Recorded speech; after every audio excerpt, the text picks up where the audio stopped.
it was an eyelash away from shut the fuck up. It was an eyelash from shut the fuck up, then shut the fuck up. I was That's great. So utterly neutered in front of two other people and an Uber driver. I did not have sexual relations with that woman. Yes or no? Did you ever take banned substances to enhance your cycling performance? Yes. I had no prior knowledge of the planned assault on Nancy Kerrigan. I am deeply sorry for my irresponsible and selfish behavior I engaged in. What's up, guys? Welcome back to Oops the Podcast. I'm Julio, joined by Francis. Francis looking good over here. I like this outfit. A little striped golf shirt. Very spring-y. Yeah, I like it too. They look good. Golf shirts have gotten great. You know, they're nice and cool and comfortable, and big fan. Love to see it, dude. A little preppy, but that's okay. Can I ask you a question? You may. When you go to LA, when you've gone to LA, do you ever go on hikes? No. Have you ever? In my life? No, like in LA. I can't say that I have. Okay. So I have also not been to LA that many times. I've probably been into LA in my life 5 times or fewer. it's a lot. Uh-huh. I get what you're saying, but like that's not, maybe in the comedy world, like that's not a lot, but it's not a lot. Yeah. I was expecting you to say 2, but okay. It might be 4. It might be exactly 4. Yeah. So my 2 friends came in town for the taping thing. Actually, that's not even necessarily true. His girlfriend had to be there, I guess, for like, she's a singer. She was like doing some recording. So he's like, oh, perfect. I'll come out so I can go to your thing, blah, blah, blah, whatever. And they're like, should we do a hike? And they had done this like famous one that's called Runyon Canyon that like everybody does when they go there. Yeah. There's a lot of people there. And I was like, oh, I know a really good one that I like. That's sort of like on the east side of town. You guys should come do that one with me. And they're like, okay, cool. And Hillary sort of didn't want to go. And she's like, fine, I'll go. And then she kind of like started doing this thing where she was like bitching about how hard the hike is. And was sort of like rallying popular opinion against me in a way that was like unnecessary. I was like, this is not that crazy of a hike for people who hike in LA. Like this is like, there's a couple parts that are just kind of vertical and challenging, but it's never like dangerous. Like it's a thing that if I had never hiked and someone brought me on it, I'd be sick. I'd be so psyched. Not if I had ever hiked, if I had never hiked that path. Right. So anyway, we get on this hike and everybody's bitching and moaning about it. They're like, oh, are you serious? You weren't going to tell us that? I'm like, what do you want me to tell you, dude? Like, how long is the hike? An hour. 1 hour total. 1 hour total. But the first 25 minutes are a little challenging. Zach, who's effectively my manager, this guy, Zach Mitchell, I don't know if you've met him. No. He is probably, no offense to him, in the worst shape in the group. Yeah. And I told him, I'm like, listen, dude, this is a hard hike. Are you sure you want to do it? And he's like, yeah, man, 100%, man. That's what he says. He goes, 100%. So he was actually the one who wasn't bitching. He just looked like he might die. Wow. but no one in this group. I mean, listen, dude, I'm not in that great a shape, and it wasn't that hard for me. Okay, so like at one point, and like the steepest part, my boy looked back at me like scared. He's like, dude. I was like, dude, how much of a little bitch you look like right now is insane. And then they were like annoyed at me, and then after they're like, we're glad we did it. But it was just like frustrating to be in this situation where everybody's thinking that I like undersold the hike. This is interesting. This is interesting to me. Hill Dog had done the hike before, that specific one.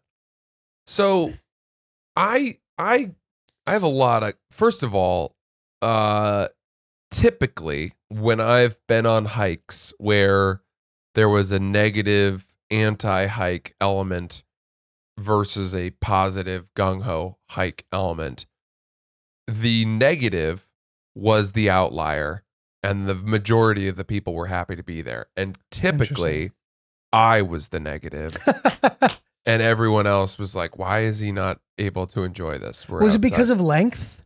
Is that because I could see one that's much longer than you thought being annoying? I don't know what it is. I mean, look, I think in your case, a 1 hour hike no matter how steep that is, unless you're legitimately rock climbing. So they would argue that it was rock climbing. I would argue that it definitely is not rock climbing. There's one point where like there's steps kind of built into the rock.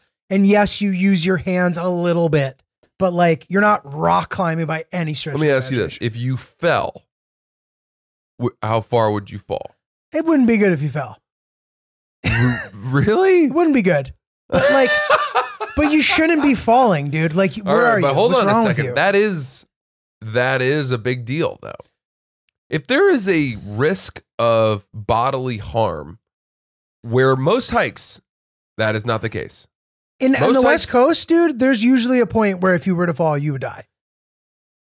Or be severely injured. Like you're on in a path. LA, the Runyon one. Is that the case there? Dude, yes, definitely. There's a part, like, depending on how you start it, there's a really steep part. If you were to fall, you would get really badly hurt. Because in my experience hiking, most of the threats to bodily harm were if you were to stray off the path and start eating berries, or, you know, play tetherball with a beehive, or like Totally. a bear came down and you were like, oh, look, that thing looks fuzzy. Absolutely. It's not a slip will result in Okay. not being able to stop falling for a while. Yes. Okay. And like a slip, the stakes are never that high. You're not like with your back against a wall with an 8-inch thing that you're walking kind of horizontally against. It's never like that. It's like a normal path that has plenty of space. And at one point it's pretty steep, but like, dude, I've done this hike literally 100 times with a bunch of different people, and none of the LA people were ever like, are you serious? They were like used to it because they live there and they hike. Is the rest of your group not from LA? None of them are LA people. And like Phil, who's my like one of my best friends, he is used to like going on walks that are flat. Yeah. I can't really tell without doing the hike myself. We need to do it Which makes someday. me think that the next time I'm out there, I have to do this hike. You do. Okay. So this is so that the I deal. can render a verdict. This is the deal. It's in Griffith Park and you're walking on a normal path and you veer off of that normal path onto like a path that not that many people are on. And it happened to have just rained in LA. So there's kind of more shrubbery than there usually is. Usually there's nothing. It's usually just like sand and like it's much more open. So it was a little more of kind of like moving shit out of the way to continue on the path situation a little bit. But I think that you'd enjoy doing it and you wouldn't have an issue. Let me ask you this. Hiking in general, what is the point? What do you like about it? Is it the view at the top? Is it the enjoyment as you're going of fresh air and birds and removal from the grind? Is it the feeling afterwards of having exercised?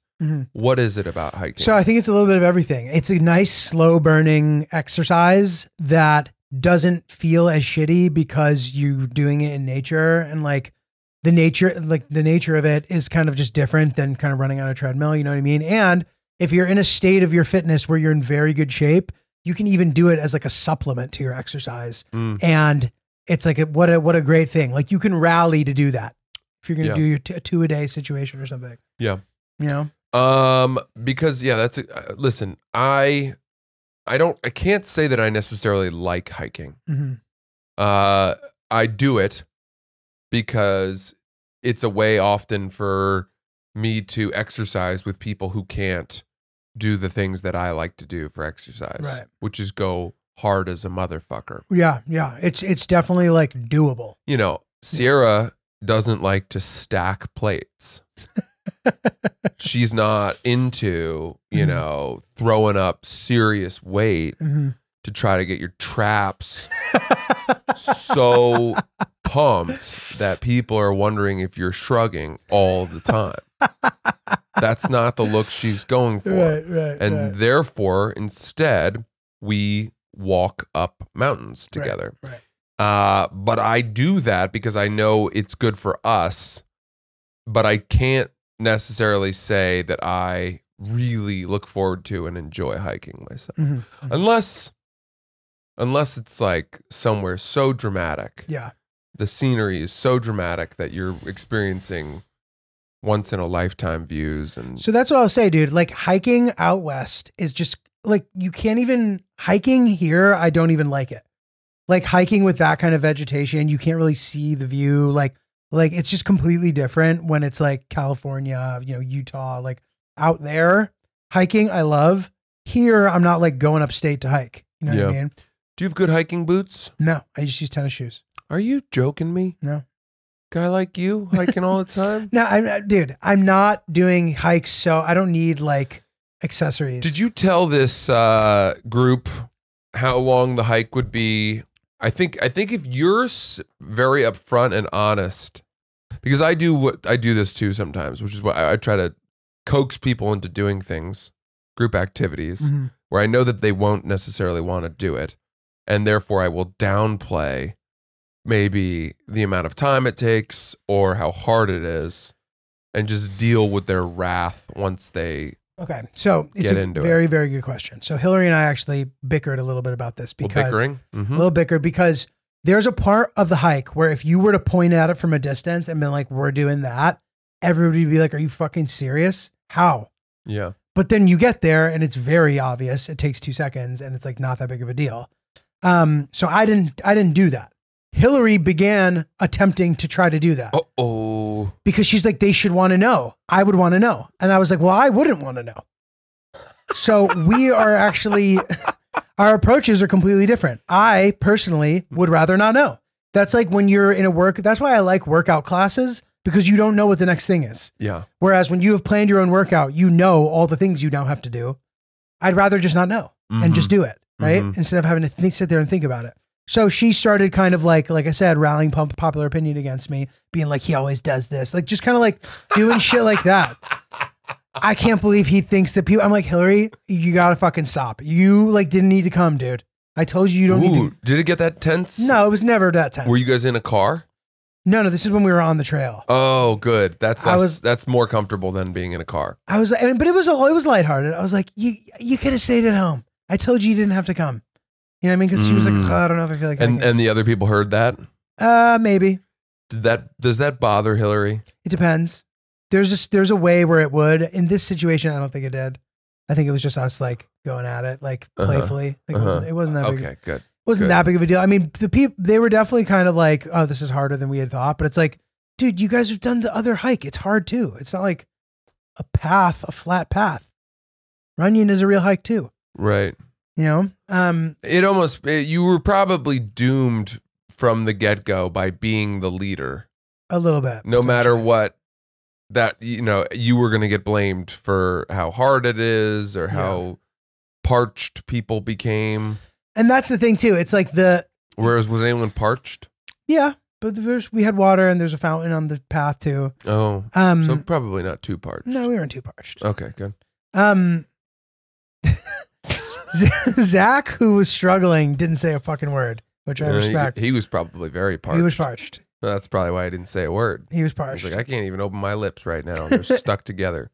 I knew that Phil and his girl wouldn't have wanted to do the path if I had explained the specifics of it to them. However, I knew that if they did it, they would enjoy it.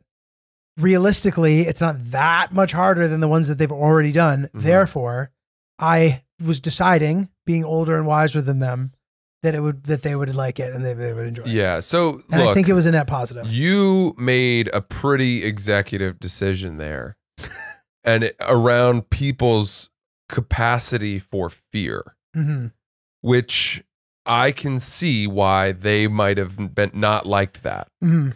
But like, okay, fine. You know, and you think you know. But you don't necessarily know whether or not someone on that hike has a deep, abiding fear of heights. Yeah, but they wouldn't be going on a hike. Dude, they've done hikes where if that were the case, they would not be down. I knew that they had done this hike, which therefore made me feel confident. Yes. Being like, let's do this one. Are you down? I think that, you know, your job, so what you're allowed to do as the guide, as the spiritual leader of a quest like this, is to provide the group with the information and say, this is the deal. I'm giving you everything. If you want to do it, let's do it. It's going to be really fun. I think you can do it. But intentionally omitting the severity of parts of the hike so as to coerce unknowingly these people, That's aggressive. I could see why they might be a little miffed. It can go either way if you want to, because it's not, I didn't definitely do that. I was like, there's a couple steep parts. True. They didn't need to bring a carabiner. You know what I mean? It's not like I handed them a rope at the beginning of the hike and was like, oh, you're going to need this. You know what I mean? I guess it's a question of, you know, has anyone ever not been told something that let's say that you knew, if you had told them, guys, at one point there's going to be this really steep part, you knew that they would all bail. I don't think so. And to be honest, I think I even said that. I just think that like people who have not hiked out there that much don't know what is going to happen in a hike. Maybe so, but we could use anything. Fine. We could use something other than hiking. We could use whitewater rafting, whatever. And you knew that there was a part that would probably dissuade people from wanting to do it, but you withheld that information. I don't know that I would have been able to explain it. I guess my question would be, though, how often does the group that makes it through that, because they can't go back at that point, they're already committed, how often do they thank the person for pushing them outside of their comfort zone? You know, often, I think. Really? So, okay. I think that I don't know. Zach Mitchell was thrilled that he'd gotten through it. He's like, dude, thanks for doing that. I didn't even know I could do that. Okay. So there's one. Yeah. The other two, both were like, we're happy that we did it, but we probably wouldn't want to do it again. And the guy, I might be wrong about this, he kept sort of like projecting his fear onto his girlfriend, who like didn't seem scared. And he was like, be careful. He was like, he was like making sure she didn't fall. She like wasn't going to fall. Like he was clearly the one who was scared, in my opinion. Not to throw him under the bus. He'll probably get pissed at me for that. But dude, yeah, I just think, I don't know, dude. Cause all right, Jay Chapman, you know Jay Chapman. You didn't direct your special, right? Okay, when I go to LA, I'll go to visit him where he lives in Pasadena area, and he'll take me on a hike. And these hikes are fucking insane. They're like crazy, but like that's what hiking is. You know what I mean? Well, there's no ropes. I still have my tennis shoes on. I might step in a brook by accident and have wet feet. But at the end, there's like a there's a literal mine, and now we're inside a mountain, and like it's cool. It takes 3 hours, and like, you know what I mean? That's like what hiking is. Well, okay. So that's where, all right, you're in my opinion, no offense, I think you are losing a little bit of perspective, because you're defining hikes based on a massive experience of hikes. You have a treasure trove of hikes under your belt. You've got a major library, so you know what a really hard hike is. But a really hard hike to you might mean something very different from a really hard hike to someone else. And that isn't even to say that their hike is easy, or it's just that they don't know how much harder it could be. Right. It's true. And maybe I wasn't being sensitive to that, but they asked me, should we hike? I wasn't like, you guys want to hike? Let's go hike. They're like, should we hike? And I was like, yeah. In fact, you guys did Runyon. Now you should try this one in Griffith Park, because you've never done that. Wouldn't that be fun? Yeah. How do you feel about quarreling with Hillary in front of other people? It just depends who it is.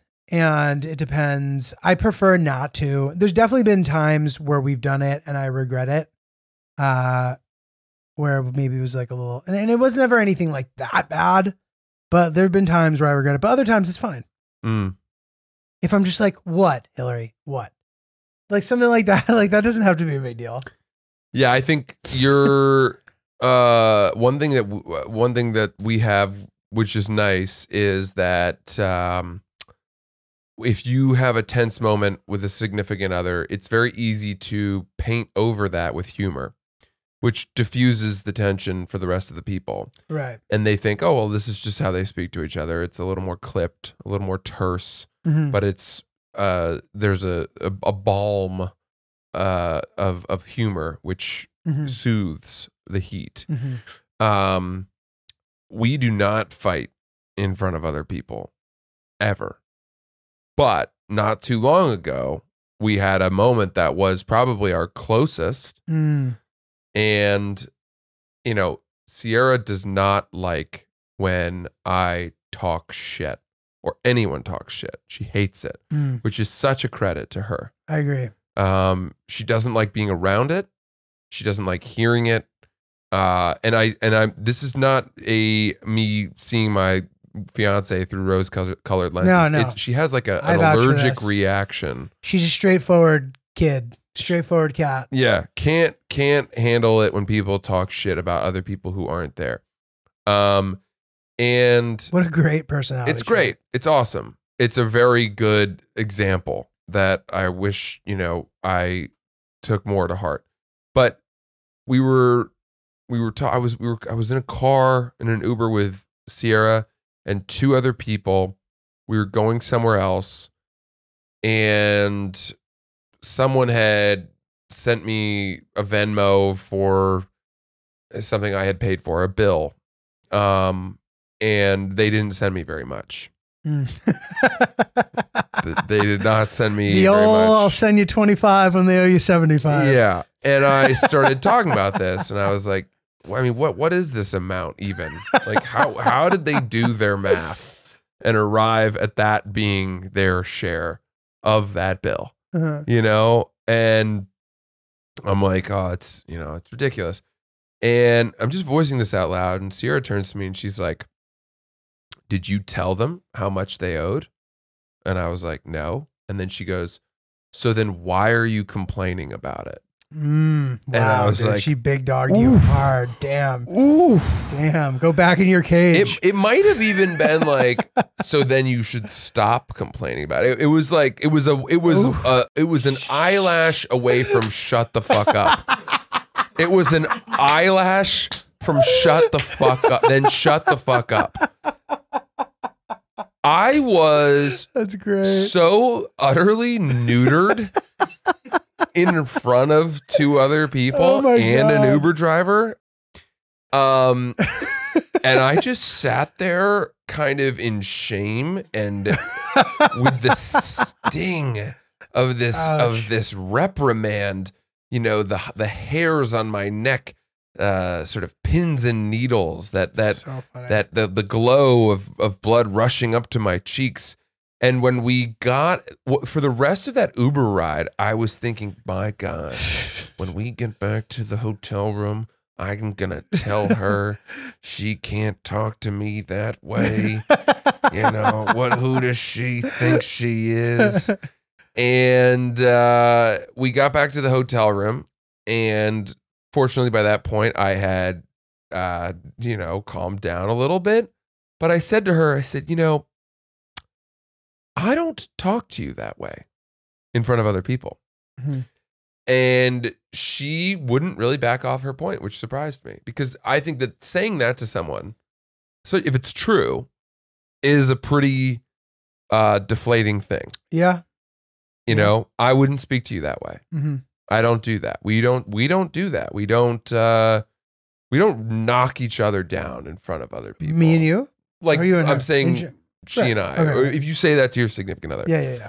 But she was like, I had just reached my threshold for shit talking, and you know that about me, and you were continuing to do it, and you know, and I was like, fine, tell me that, you know, nudge me, give me like a nod, whatever.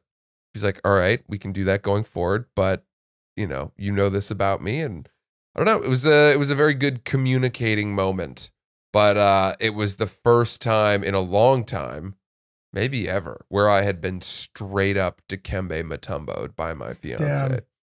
Into the 10th row. I mean, she knocked my head off into the upper deck. Damn, dude. And I was like, I am a bitch. I'm a little bitch boy.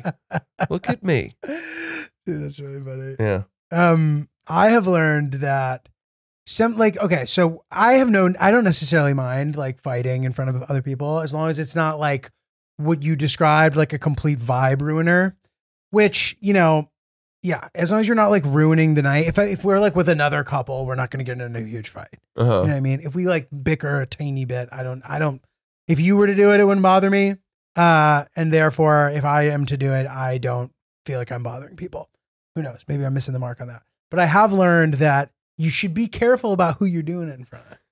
Why do you say that? Well, you know, it just depends. Some people are a little less, some people kind of think about it for too long. Maybe. You know, you never know how it might impact someone's perception of your relationship. Yeah. And you don't want to misrepresent your relationship to people. No. You know, they have this small sample size of things and then all of a sudden they just think something about you. You don't want that. So I kind of have like, I know who I feel comfortable doing it in front of and who I don't at this point. Are we people that you feel comfortable fighting in front of? Not really, because I know that you don't like that. But like, do you know that I don't like that because of this conversation? No, you've talked about it before. I have? On the podcast? Mm-hmm. Other people fighting? Yes, in front of you and how you hate it. So like we would never. Because I know that, I'd be less likely to. But dude, we're not fighting all the time. Like there's a couple times that I can think of where we like got into a big fight, like with other people around, and like really, like kinda, and like. Have you ever called her a bitch? No, never. Not even in private. Yeah. I've never said anything bad to her like that. Like we've gotten into, well, I don't know. Like I've never been like, you're a bitch. Like I've never said like a blanket fucked up statement. Like I'm sure I've said like rude, hurtful things in the heat of our worst fights ever. Yeah. As like we've said to each other, I'm sure, you know what I mean? But like the only times that I can pinpoint where we got into like a big fight when there were other people around, like there were like, I was like on mushrooms or something. And like, and they like went sideways on me. Goodness. And it wasn't, I'm not saying it was my fault, but like a fight that wouldn't have happened maybe continued to happen because of the lack of sobriety. Yeah. Yeah. That's usually the way it is. And you know, whatever. But dude, we're not a fighting couple at all. I'm literally thinking of all the fights we've ever gotten in right now as my example. I think that one of the reasons why, look, it's easy to say when you're hanging out with other people and you and your significant other start having a little tiff that people should have the threshold, the capacity to endure that, you know, come on, be an adult. Like this is nothing. We're not doing, you know, you've seen fights before. It's fine. Right. But the flip side is people love hanging out with you guys. Mm-hmm. Thank you. When we have the occasion to be hanging out with you guys, whether it's out to dinner or doing something social, we're looking forward to that. Likewise. And if in the middle of that, this event that we have gotten excited about because we don't get out of the house that often, these are our dear friends, the cool Julio and Hillary, the cool kids. If all of a sudden you guys were to start fighting, it has the dual effect of being uncomfortable in the moment because, you know, what the fuck are you supposed to do as the watching couple? And dude, yeah. Are you supposed to interrupt? Are you supposed to try to referee? Are you supposed to let it happen and then change the subject? Are you supposed to get up and go to the bathroom? What are you supposed to do? Okay, so it's never happened, right? For a reason. That would never happen. I would never be at a thing with you two and get into a fight. I would be like, this will ruin everybody's night. Yes. My night's ruined. I'm going to pretend that it's not because I don't want anybody else's night to be ruined. That is how you handle that. But if say it's like a big group where it's not as, then you can maybe start the fight and then continue it elsewhere and then try to make, like there's ways, you know, there's a reason why that's never happened before with you. You know what I mean? Agree. And I wasn't saying that it had. Of course. But, you know, I do think that it's a very selfish thing for a couple to not remove themselves on a night out with other couples or another couple and go have their fight out in another place, the street or whatever, so that the people who are there can continue to enjoy themselves, even though they know that this is happening. And it's a bummer, but at least it's not dominating the air. Totally. Inappropriate. Not cool. Dude, I've talked about this in the pod before. But I have done that before. I've ruined everybody's night before with an old girlfriend. It's my friend's birthday dinner that I threw for him. And we just got into a humongous fight at the group dinner table. Why didn't you get up and say, let's go talk about this somewhere else? I don't know. I wish I had. Live and learn. So anyway, I'm looking at her and we're fighting. And like, for some reason, I just didn't think that other people were noticing. And there was a moment where I just like looked and the other 10 people at the table were silent looking at us fighting. One of my best friend's birthday was too, which I apologized to him later. Whatever. This girl Were you really yelling at each other? gaslight her. Were you yelling? Not like screaming, but yes. Closer to yelling than not. Yeah. Dude, brutal. That's tough. Which, so it's funny now that we bring this up because we have the wedding that we thought we weren't invited to. So 2 of my ex-girlfriends will be at that wedding. Wow. And one of them is actually staying in the house with us. Oh my gosh. Which, oh my gosh. and if you ask me, how do you feel about that? My answer is, I don't give a fuck. But does Hillary care? no, but like, it is funny. It's just, it's a thing potentially. You know what I mean? That, Because you guys used to fight.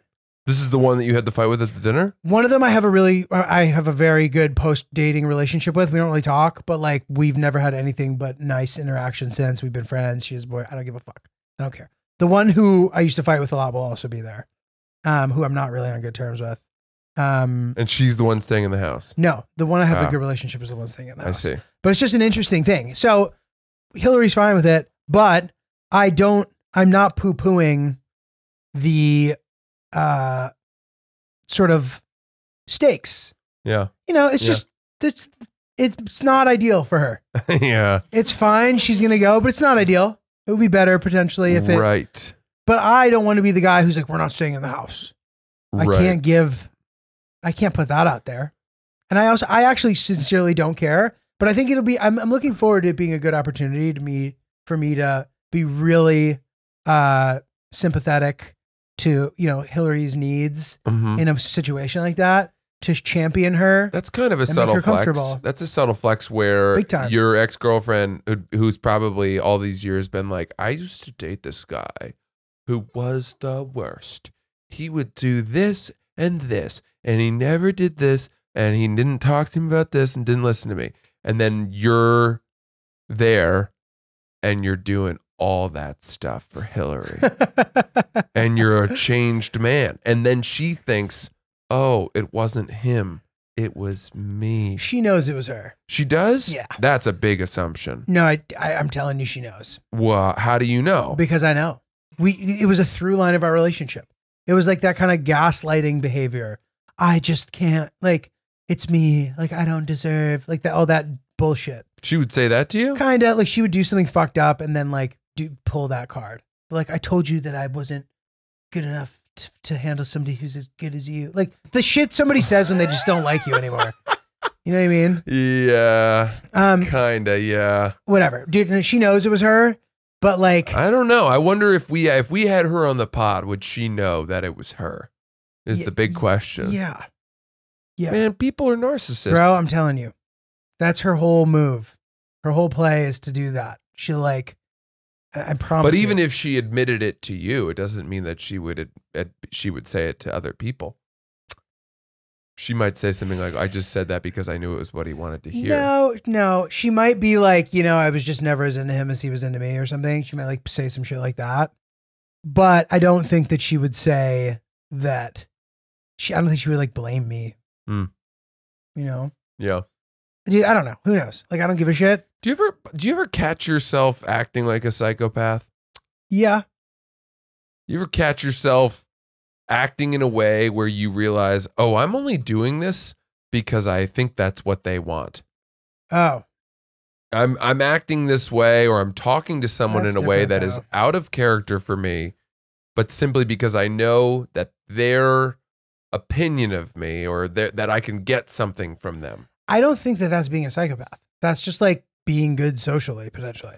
Like you're hanging out with a comedian who has a very rigid personality. You like try your best to like find common ground with them because you can and they can't.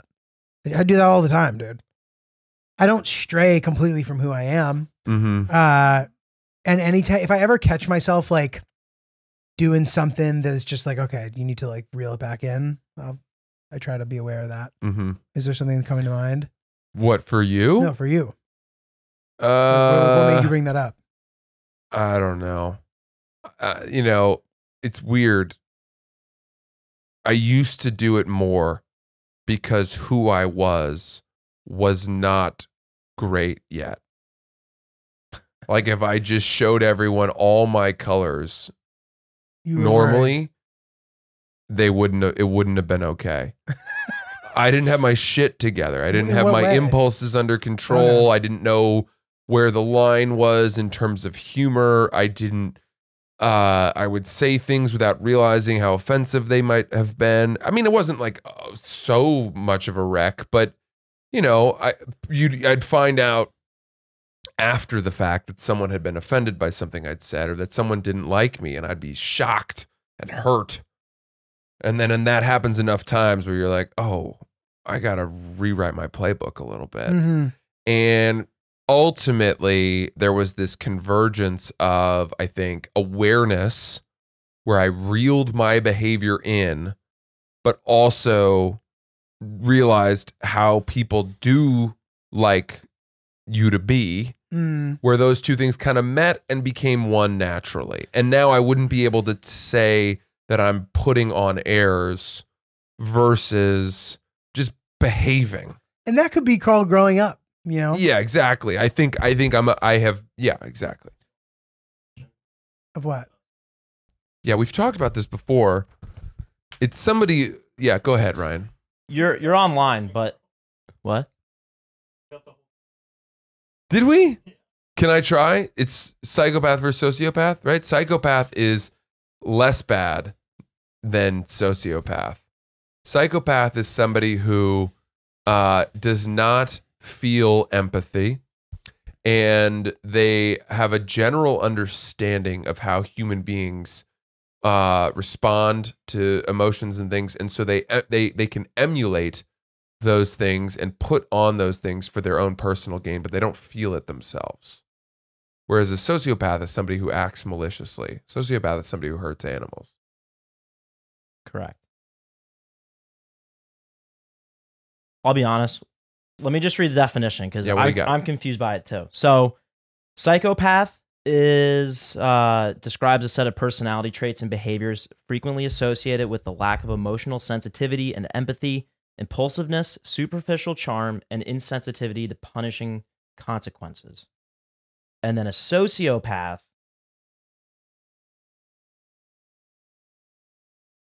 hates people. There's more evil behind sociopathy. They enjoy pain. They, you know, that kind of shit. A person with a personality disorder manifesting itself in extreme antisocial attitudes and behavior and a lack of consciousness. Got it. Yeah. There it is. Does that work? Yeah. You know, right. Ryan, good. Dude, so we have an email actually that ties into the exit a wedding situation. I don't give a fuck. We don't give a fuck. And I don't see it being like a big discussion topic.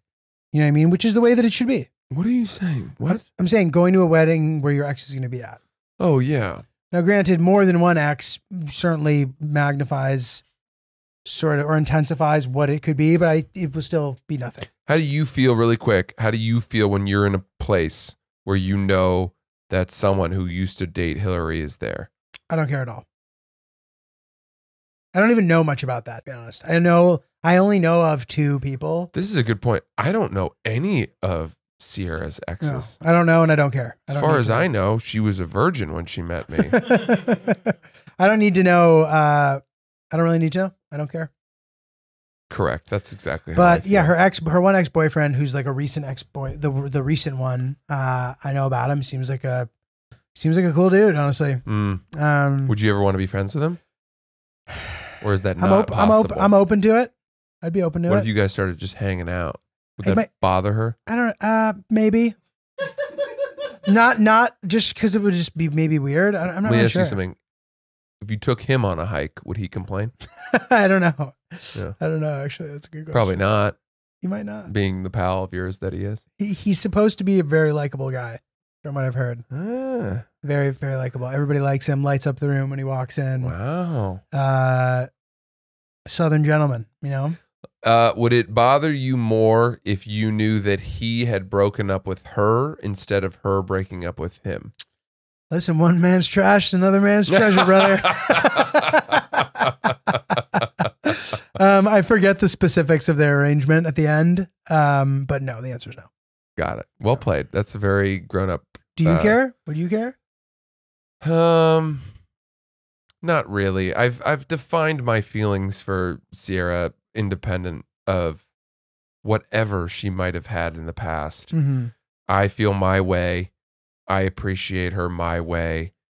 I don't know what at this point someone could come forward and tell me about her that would really alter my view of her for the worse. Totally. I mean, if I found out that she was just orchestrating like mass gangbangs on a nightly basis, I wouldn't love that. One frat to the next. I wouldn't love that. You know, oh, she's here, everybody, get your dicks out. You know, I don't know that I'd love that. But what would I do? I don't know that I would do any. I mean, you know, I wouldn't do anything. I don't think we would lose our deposit for the band. Like, I don't know that 400, you know, Sigma Chi Peens is worth the cost of losing the deposit on the band. Well, dude, listen, you might want to lose that deposit on the band because when she sees those 5 male band members together, it might bring back the memories of the good old days, dude. Yeah. Yeah, that'd be tough. Rusty tromboning the trombonist. No, I think short of like severe criminal record and activity, perhaps killing somebody, I don't know, but I also just think she'd be able to explain it in a way where it was like, look, this is who I was. I made mistakes. I used to, she's like, you know what? Honestly, though, it wasn't a mistake. It was thrilling. Yeah, if she owned it, then I'd be like, I'm gonna have to keep an eye on that. Okay, Let's keep you away from highways big for groups, a long time. Concerts. Yeah. All right. Sorry. Wait, no, it's okay. But no. But this reminded me of something that I wanted to. Oh, okay. So I think one thing that guys are afraid of is like this idea that like people they know will know stuff that like when you're not in the room, they'll be like, you know, she used to, yeah, she used to. And I think that people are afraid of that. And I think it follows them. I know, I don't think you grow out of that. I know some like people who are older who like will be like, yeah, but you know, you don't want your girl to be the girl who everyone talks about, you know what I mean? And what I would say is that those people that are talking are wrong. That's what Hillary's dad, cool as a cucumber. That's what I picture him saying. I'd be like, yeah, but they're saying, not that we'd be talking about this, but like if in general, this idea that like, yeah, but she did this and they're talking about it, he'd be like, well, they would be wrong. And I'd be like, oh, I like that. Well, I don't understand. Why is it just wrong? Because the idea that like people who are talking about the past of your girlfriend matters is insane. Like why are people doing that? As if that's like, they have one up on you. They're like, right.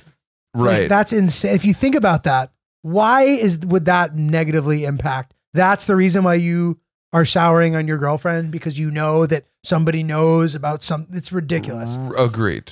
You know? I have, I think, a strange defense mechanism, which is to just assume the worst. So if I assume in my mind that before I met Sierra, that she was out there, you know, doing all kinds of crazy stuff, and you know, it was only when she met me that she finally got her that's the narrative you've got written. her life under control and stopped shooting heroin in her feet and you know, whatever else that anything anyone could tell me, I'd be like, yeah, I mean, you think that's bad? You should hear some of the stories I've cooked up in my brain. Like that's nothing. And then be like, oh, he knew that and he's okay with it? Wow, this is one of the most secure people I've ever met. You know? Assume the worst. Wait, but you don't actually do that, right? I think that, you know, no, I'm not assuming that she was out there doing heroin or like having cray-cray. crazy group sex with tons of dudes. I I think that my reality is I'm aware that she, had boyfriends and all this. And first of all, it's none of my business. But that, as long as you kind of arrive in adulthood in one piece with a job and I don't know, things that aren't gonna just follow you from the past, and that would be a criminal record or a drug habit or alcoholism, whatever, health things, then who gives a shit? Yeah. Who gives a shit? Yeah. Everyone deserves a blank slate. But you're just speaking hypothetically. I don't want this to seem as if you're literally talking about. No, because you're not. I'm not, and I could see how somebody. I just want to make. But sure that it's clear. I think that the other side, to assume that the person you've met when you're 28, 29 years old, and that you end up marrying, was a pristine saint who never had, a toenail awry, or never had a one-night stand, or was just a monogamous serial dater from one person to the next, and broke up for always the right whatever. Like that's just as fanciful as assuming that someone was out there running through the football team. Right. Totally. Extreme. And so, I don't subscribe to either, fucking nonsense notion. Somewhere in the middle. Yeah, and that's fine. I don't think about it. Right in the middle, baby. Yeah. That's where you gotta be. All right. What do you got? Okay. Well, whatever. This is an email about the exit wedding thing, which I think nice. Our listeners would appreciate. Okay. So this is an am I the asshole situation. I recently attended my best friend's wedding. I was the best man. He invited my ex from college. They were great friends in college, but I know for a fact that they didn't talk much after we had broken up. My ex and I were very serious for 5 years, 2 of which were out of college, and it ended with her cheating on me with another guy that we attended college with. He was her +1 at the wedding. When we saw each other at the wedding, we exchanged pleasantries, but this quickly came to an end when I started to ask about her family. I got to be very close to their family, to the point where some relatives still reach out to me to this day, unknowing to her. Her new boyfriend was close by, and I think that bothered her, stating that I went too far when I asked about her sister by name. Am I the asshole here? Should I have just pretended we didn't have a past? When I asked my buddies about it, they were 50-50 on me being a dick about it. How should someone navigate the exit of wedding in a social setting? This is really good. This is a really, really nuanced question. Dude, to me, like, the 50% of his buddies who thought he was wrong, I can't imagine why they would say that he was wrong. Yeah, I don't think. Help me understand. I don't that. think being a dick is the right way to characterize it. I think that's way too strong. But there is definitely an element of when you see an ex at a wedding, they are with their new boyfriend. If you start bringing up how's Laura doing? Did she get her nurse practitioner certification? How's little frou frou? Is he keeping his hair short or long for the summer? I know you guys. I know Margaret, your mom, would love to get him groomed, but your dad was always like, that makes him look silly. What about Tiny Tim? Yeah, you are in a way remarking your territory. It's as if you're like reminding her. And by extension him, or if he's around, definitely him, you were once there. And you once occupied the seat that he now enjoys. And there is to me, a little bit of a lack of propriety there. Interesting. Where it's like, listen, we both know what we used to do. And we both know that we used to be involved. And like, let's flip the shoe, right? Let's say that the wedding you're heading to, you're with Hillary, your ex-girlfriend comes up, starts asking you about your parents, starts asking you about, so this is the stuff that they knew about in front of her. Yeah. Somehow the element that she cheated on him with this new guy and he's taking the high road and being nice and asking about her family, in that situation, somehow it feels like it's okay for him to do that. I don't think it matters. You don't think so? I don't think it matters. In some ways, it might even come off as like him trying too hard to prove that he's not mad at her anymore. Interesting. And I don't know that we need that. You know, clearly the relationship ended poorly. So yeah, move on. It's a good question. I'm wondering now if, you know, of the two exes, one of them knows my family and I know hers, and you know, we dated for many years. So if she were to come up and we're hanging and she started asking me about my brother or my parents, I wonder if that's my first thought is that it's fine. But then I guess, is it what you want to be talking about and who you want to be talking to in that situation? What else? You're already on edge that they're there. I'm not. Fine. Let's revert to the email. Okay. Okay, fine. But the woman knows that she cheated on this guy, right? She's probably a little bit ashamed of it. Okay. Maybe she's tried to bury it, but here he comes. You know, a specter out of the skeleton closet of her past. You know, creeping and crawling towards her with a tequila soda in his hand and a big grin on his face as if to say, you didn't hurt me that bad. Remember that time we Yeah, I'm still coming.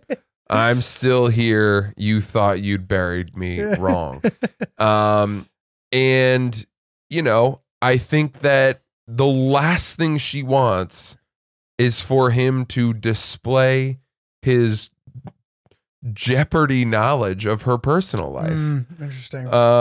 If you're going to have a conversation, and I guess with the other boyfriend being in the vicinity also makes it. If you're gonna have a conversation, it needs to stick to the most basic pleasantries, and if anything, it should be about new material. Like, where are you? What have you been working up to? now? What are you doing? What are you doing now? I don't know anything about your life now. I'm removed. I haven't kept tabs on you. We don't know each other anymore. Yada yada. In a way, it reminds me of the scene in Meet the Parents when Owen Wilson it's not as bad. That is hard to argue for. This is a little more nuanced, like you said. But this idea of like bringing up this kind of like grand history you guys have, this past, can definitely make somebody feel insecure. Yeah. And also kind of I don't want to say like bringing up the past and making it seem like it was more than it was. You know, boy, we had some good times. Like, how's your family? I miss them. Yeah. Like, come on, get the fuck out of here. Inappropriate in front of the partner. I still kind of think though, like this guy didn't give a fuck about him when he was banging his fucking girlfriend. To me, it's like, you kind of get a little bit more of leniency. But I agree. But two wrongs don't make a right. Fine. Then you're talking about the guy making some kind of power move. It's almost vengeful. Okay, like she cheated on me. Now I'm gonna come and assert myself and make him uncomfortable. And you'd hope all those years down the road at a wedding, someone else's wedding, that you'd be above that. You don't need to make them feel bad. You don't need to dredge up the demons of the past. Yeah.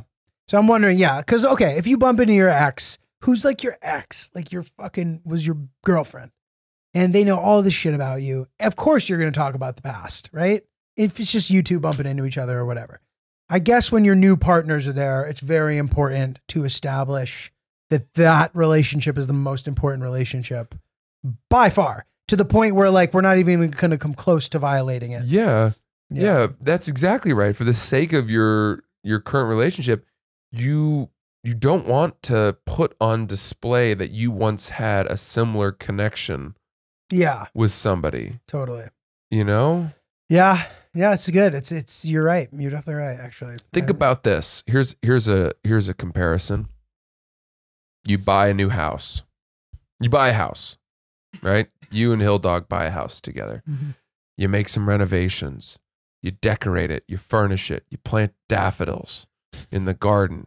And it's your home. It's our first home. You carry her over the the threshold of the door in your arms. You pop champagne at the island counter with the limestone slab that you sourced from upstate, where the shipping costs were through the roof due to the heaviness.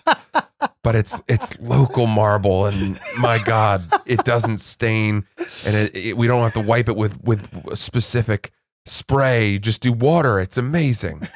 This is our home. That's good. This has our DNA laced into it. And all of a sudden one day, the previous owners of the home ring your doorbell. Oh, we used to live here. Ah, amazing. And they come into the home. You invite them in. Well, would you like to have a cup of tea? Sure. We were just stopping through. And they start talking about everything that they used to do in the home. This is where our dude. This is funny, but this is not the comparison. Well, how about this? They're like, we used to have. You guys using the bedroom to the fullest of its capabilities? Have you tried the outdoor porch? You gotta get the fuck out of my house. Yeah, that's when you're like, this is over the line. I don't need you reminding us that you guys used to live here and fornicate here and all that. Minus the fornicating description part. This is something my parents would do. They would go, they're so nostalgic. They'd like go to a place and they literally might be like, oh, why'd you do this with this room? I'd be like, guys, you need to stop. Dude, you know what's fucking wild? I was born in Red Bank, New Jersey. Where is that? It's like 45 minutes south of here. It's on the Jersey Shore. Oh, okay. Rumson, Red Bank, Little Silver, Atlantic Highlands. We lived in Atlantic Highlands. Both my parents are from this area and grew up there, but didn't actually know each other, weirdly. And then my mom was living in the city. Actually, my mom was living in London when they met, and my dad was living in the city and reverse commuting out to work in New Jersey. Got it. And when they got married, I had my sister and then had me. We were living in Atlantic Highlands, and I always knew the address of our home in Atlantic Highlands, just because that even as a 3-year-old, like, we live at this place. I knew the number, but I never thought about. I have very fuzzy memories of that house because I was so young. We moved to Maine when I was 4, but out of nowhere, the other day, I plugged in the address on Zillow, and there's like pictures of the house. Oh, crazy. And that didn't exist for the first 15, 20 years of my life. And now I can actually go back and look at the floor plans. That's crazy. And the driveway and the fucking backyard and all this shit that in my mind was this very kind of fragmented, fractious, like a lucid dream. Yeah, and now this tool on the internet for real estate is bringing it back into focus. What an amazing bridge to reconnect. That's crazy, dude. I need to try that. It's cool with my like childhood house. Yeah, because it's the same. I remember sort of like kind of where like the plants were in the backyard. Yeah. Sort of where my room was, and there was a basement, I think. You know what I mean? Totally. Crazy, bro. Yeah. That's wild. That was cool. All right. We can do one more little email here before we get out. Yeah, bring us on with an email. This is, I thought people will find interesting. Really quick. Ryan, you're a hockey fan, right? No? Damn. I was going to ask if you wanted that stick, but you said you're not a hockey fan. You're not keeping the stick? Well, I was going to give it to Ryan. But why? But otherwise you're going to keep it, or do you think I'm going to keep it. Oh, that's very sweet. If Ryan had said he really wanted it, I might have given it to you. But you don't want it at all. You know what, Ryan? A little bit of fucking appreciation. Yeah, but you said it in a way that was like, I'm good. I'm good. I'm good. I'm good. All right. A lot of people were asking us about the laundry. People had things to say about the laundry situation. Yeah, that was an interesting one. That was a good one. And by the way, I think that my buddy cracked the code on the whole not getting the wedding invite thing. Do you not agree with his? I don't know. Then why would he have given you? Dude, they call me G. I think he was like driving and just like saw it quickly. But he sent her. She wouldn't have called his girlfriend's address. But she wouldn't have said your girlfriend. She knows her well enough that she would never say your girlfriend. The theory, if you heard a couple episodes ago, was that Julia was wondering why he hadn't been invited to this wedding. The lady was like, "Did you not get our invite?" And he was like, "No, I didn't." She had asked one of Julio's friends, what is Julio's address? What is G's address?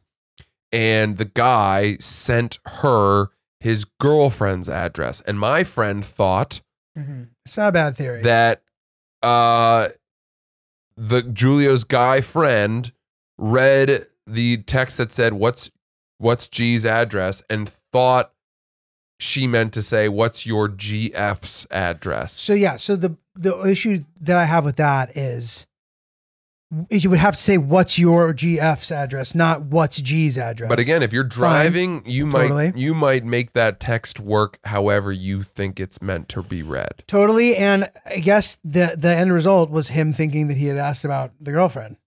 Yeah. But like, I still don't understand how the fuck he arrived at that, because she would never, and granted, like you said, he clearly wasn't thinking about it this analytically, but she knows the girlfriend very well.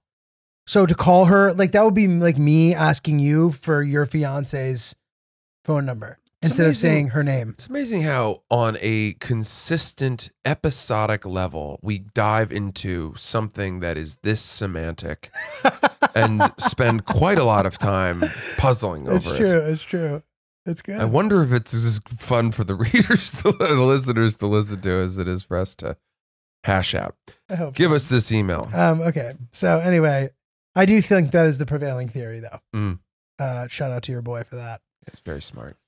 Smart young man. Okay, so this is called Swedish Laundry Room System. Oh. Thought I'd show you the laundry room booking that is pretty standard here in Sweden. Sweden. The laundry free-for-all anarchy with your bro neighbors seems like a nightmare. There's also web interface, so you don't actually have to physically go down there to book a time. So in Sweden, you literally book laundry room time. Wow. And they show us he sent us a picture if it ever downloads it here. Yeah. Okay. Here we go. This is amazing. And this guy's his name is Lund. Lund. Välkommen. So this is how you book the laundry. Svartsluga. It looks like a... Du har bokat. And he's booked his laundry time. Wow. That is fucking awesome. Wow, dude, right? Sweden, Norway, and Finland and Denmark are just the best. Operating on a different level. They are the best. I know everyone says that. It's probably tiresome. If you've never spent time over there, I would highly recommend going to one of those countries. And not to experience such culture shock, but just to witness how people who aren't that dissimilar from us, it's a Western democracy and people are going to work at the same time and all that, but just to watch how they bicycle everywhere, or the way that they spend time drinking their coffee and talking to people, or the way that they dress up for a night out. Yeah. These little nuances, I mean, you can people watch, I've said it 100 times, people watching in Sweden, Denmark, these countries is a sight to behold. They're people from the future, dude. They really are. Living in as close to utopian society as exists. I also like the way that they speak English. I like the accent. They speak it really well. It's really good English. Yeah. And it's not offensive. There was a guy, I was walking Kojai this morning, and a French guy on a bicycle came up to me. He's wearing a bike helmet, and I think his wife had gone on a little ahead. And I can do this. I can make fun of the French because I speak French. And it's therefore not offensive because I've taken the time to learn their culture. But he goes, excuse me, do you know this neighborhood? And I was like, yes. And he goes, where is the street where people take the picture? And I was like, it's like 3 blocks over. He goes, do you know the name? And I was like, I don't. You'll see lots of people taking pictures. He goes, okay. And then he went on his way. And I remember like continuing to walk Kojak and just being like, who taught him English? Like, how thick was the accent on the person who taught him English? How is it that French people are so incapable of mimicking the sounds of English? I realize this is a very ignorant thing to say because obviously our accents are different. The way that the alphabet presents itself phonetically in English is fundamentally different from the way it is in French. And then French people would say, well, Americans have no ability to recreate our sounds, so it's equal, except for the fact that I speak very good French. And every fucking French person tells me, my God, you sound just like us. So it is possible.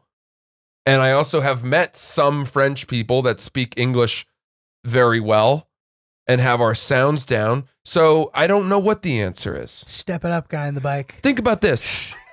Step it up. Spanish people can speak English in such a way where you're like, I didn't have to fucking translate that busted English. I got it. That's funny. I got it, right? Well, I will say this, like Germans, a lot of the time, they either have like a really goofy accent or they don't sound like they have an accent at all. Yeah, so German... But it's similar to English. Because English is a Germanic language. Right, exactly. Whereas the Romance languages are Latin-based. So that's what I'm wondering. Like the Romance language people speak each other's languages better, they tend to. I think they tend to. Italian, but I would still say, I would even say that Italian people speak English better than French people. The French English is ridiculous. It's so cartoonish. And what would you say are some of, it's crazy. It sounds like they're stuck. They're just stuck on these like they've been punched in the gut. What are the languages where if you hear someone from that place speaking English, you would say are very hard to understand? I don't know, dude. I don't know. I just don't know. Like obviously it's always varying degrees, but yeah, that's what it's hard to like pinpoint. But like I don't know, dude. I just don't really know. I find Indian English pretty easy to understand. People who are from India who are speaking English, I don't typically tend to have a problem with that. Well, to what degree is that? How much it's like baked into their culture? I don't know. To a degree. That's you're right. There's a huge subjective factor here, which is some people just have studied it more. No, yeah, they were like colonized. They seem to have a pretty good relationship with their colonizers. So maybe that's the point. That might have been the missing piece. The British are kind of like butt buddies in a way. Yeah, but Sweden and Denmark were never colonized by Anglo countries. They speak, dude, how well they speak English up there. Like you'll go up there and you'll do comedy there and they listened so well that they want to talk about like mundane details of your jokes that were like the parts that weren't even the funny part. Right. They understand everything. Yeah. It's fucking nuts. Right. I would say that like Egyptians speak pretty good English. Some of the Arab countries I don't have too much of a hard time with. I don't know though. I don't know. Maybe this is probably like a totally absurd conversation to even have. But again, compare like someone who has studied the same amount of English from Egypt as has from France. You think there's no... That Egyptian person is easier to understand. Interesting. In my opinion. Mm-hmm. It's such a tough thing to quantify. You're right. But like, I hear you. Like, you encounter so many people in New York from all these different places. Right. And then a lot of the time the people just speak perfect English and then sometimes they don't. And it's like, why and how? Right. What's going on there? Yeah. Okay. Well, I mean, I would even argue thick Scottish English is harder to understand than English from India. Do you hear and that's an English speaking country. I get what you're saying. Yeah. All right. That's all. Okay. Sweet. Love it. Wide variety of topics. We are Oops the Podcast. What a pinball game that was. That was a real roller We're jumping coaster. around. Huh? Yeah, but I don't have one. Yeah, I'm doing next week. Think of a question. Another time. Yeah, dude. I don't know. I'm out here running around. What do you got coming up, Francis? I got Boston, May 19th to the 21st. I'm at Laugh Boston, 5 shows. I hope to see some of you guys there. Bringing the music. It's going to be a fun night. Excited to show you guys what I've been working on. Hope to see you. Tickets at francisellis.com.